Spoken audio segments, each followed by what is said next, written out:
يلا رضوى جت اهي تركب. اول مفاجأة ليك يا رورو، هتخش لنا من اليوترن اللي جاي ده. اول واحد، اصغر يوترن اللي جاي ده. ربنا يستر. مستنيين بقى الخطوات.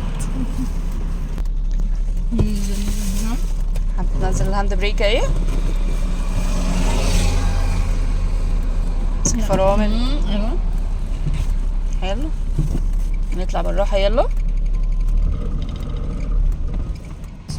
يلا خشي.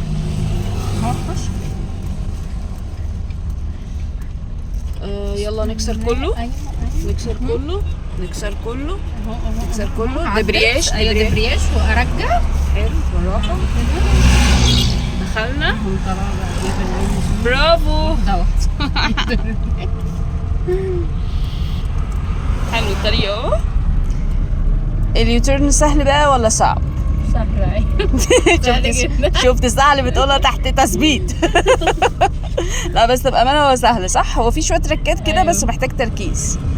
بس عرفنا خطوة الدبرياج اللي احنا صح كده. ايه حاسه انها بقت اسهل يعني.